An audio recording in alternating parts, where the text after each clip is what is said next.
Hey, what's up, everybody? This is actually going to be a series of videos where I just talk about some of the most underrated matches from 2011, and then after that's over, I want to talk about the actual list that was voted for 2011.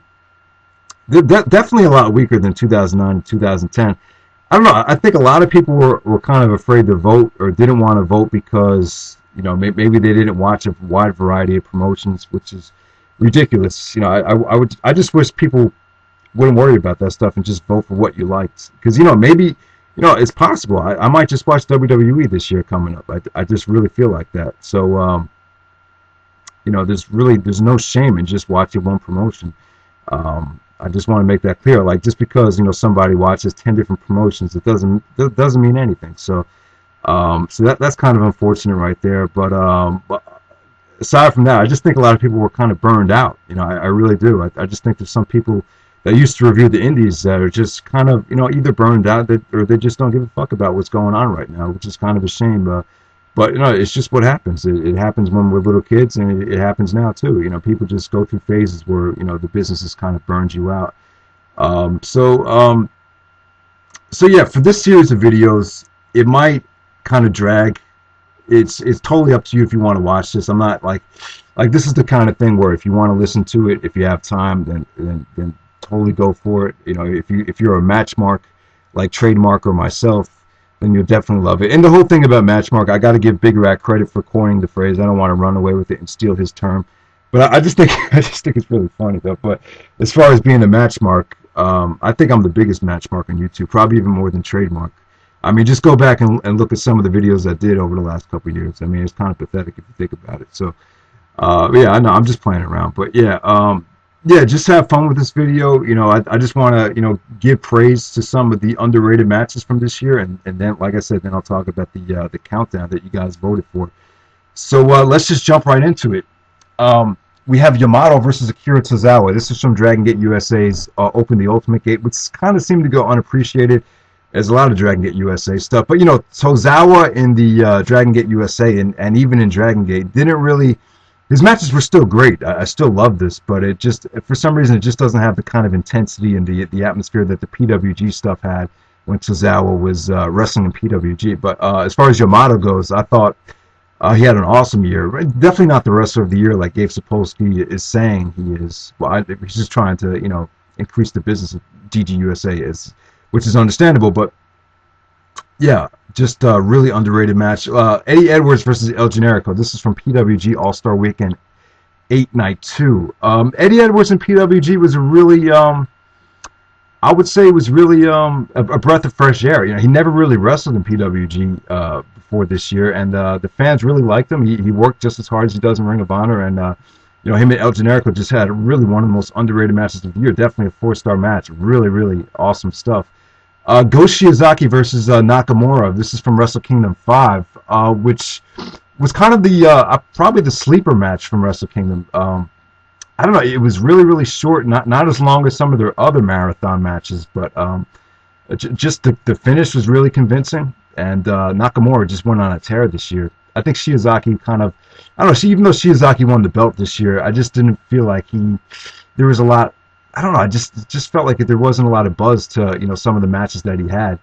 All right, let's talk about one of the most controversial matches of the year. We have the 4-way match from Best in the World, ANX. The Briscoes, Kings of Wrestling, and the Charlie Haas and Shelton Benjamin, the world's greatest tag team. This was very slow. It was very methodical. It definitely had its moments, but I just think this. I think at New York City.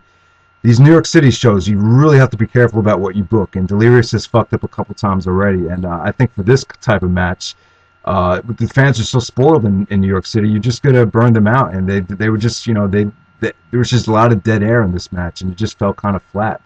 They proved that you can have long, awesome matches in New York City. They proved it with the Ring Masters Challenge. But I'll talk more about that later. But, yeah, I don't know. A lot of people were really unhappy with the finish. It was really, the All Night Express were definitely hot at the time. They probably should have won the match.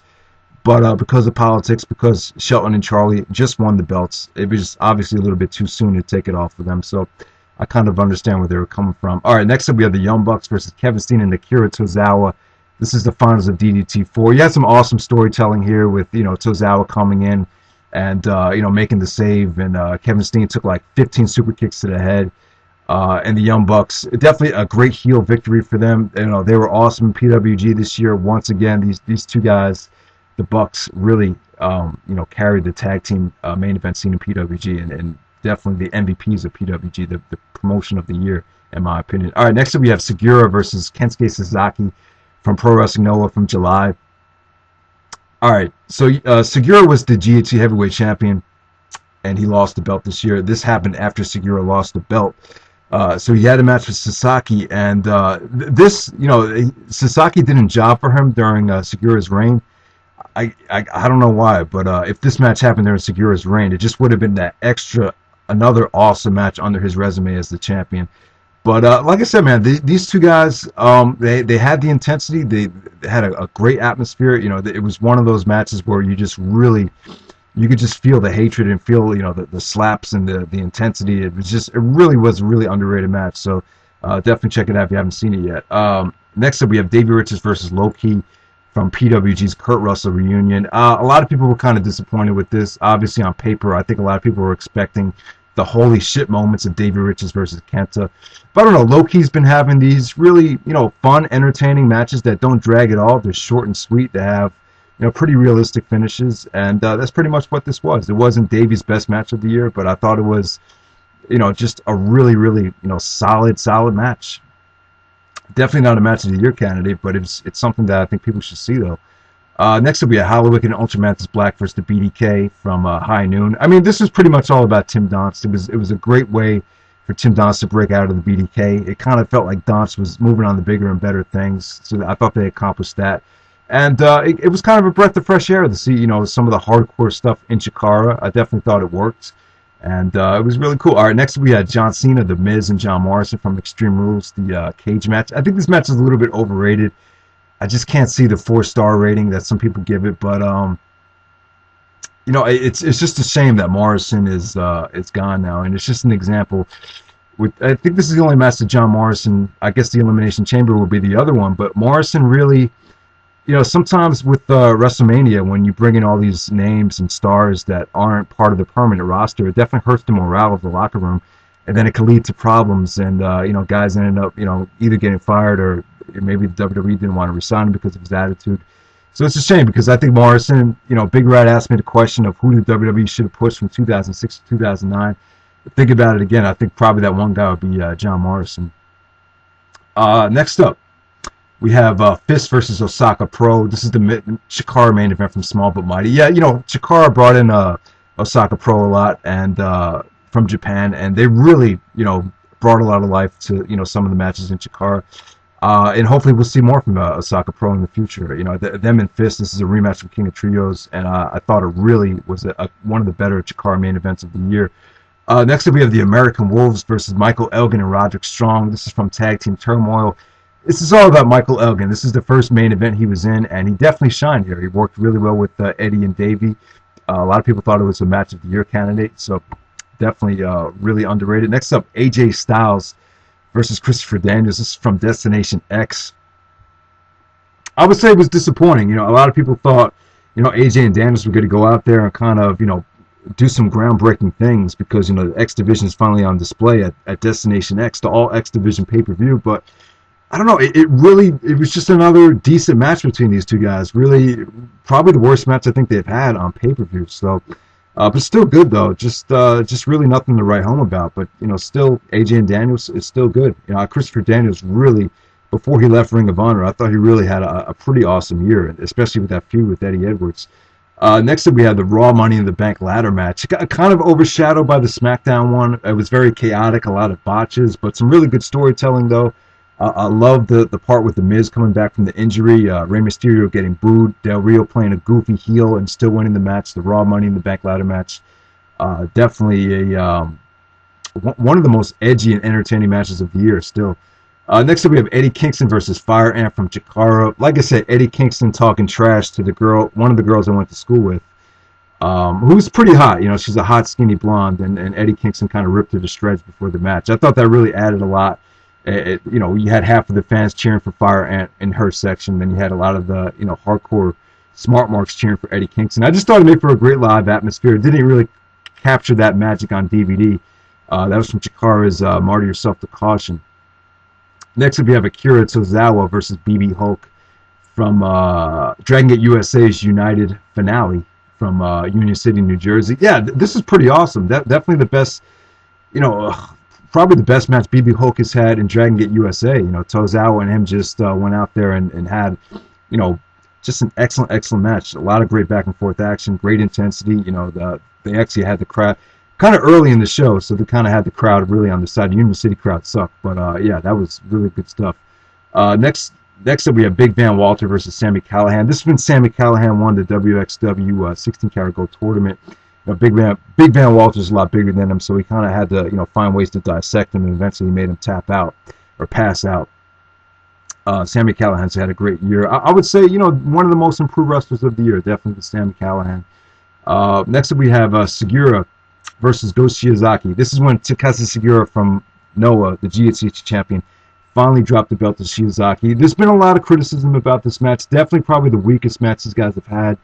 It definitely dragged at some points. The finish just kind of came off like, all right, Segura's had his reign. We're just going to move on and give Shiozaki the belt. Didn't really feel that special, but still, I thought some of the stuff they did was awesome, though. There was still a lot of brutal stuff in this match. Segura really punched the shit out of Shiozaki. Shiozaki took some brutal bumps into the guardrail, and they really dished it out to each other. It's still an excellent match. It's just they've had some classics in the past, so they kind of just didn't really live up to those classics. And once again, so it kind of reminded me of Nigel and Morishima when Morishima beat Nigel twice before Nigel finally defeated Morishima.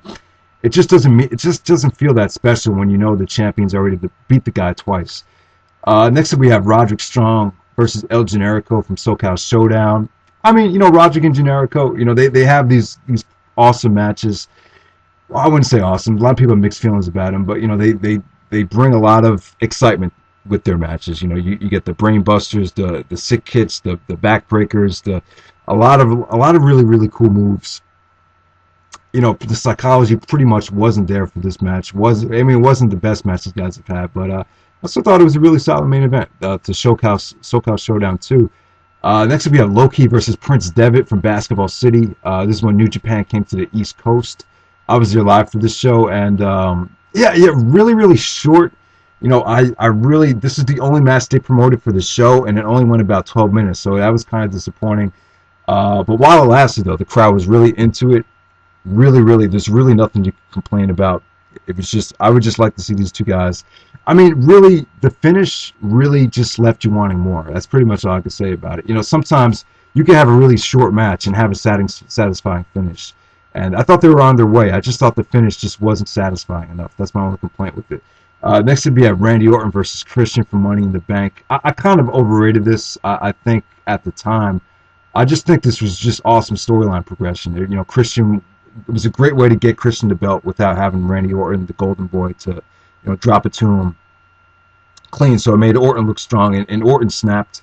He was getting stale at the time. The Chicago crowd was booing him, but his facial expressions and the way he snapped after the match, he kind of had the crowd back on the side after the match was over. So,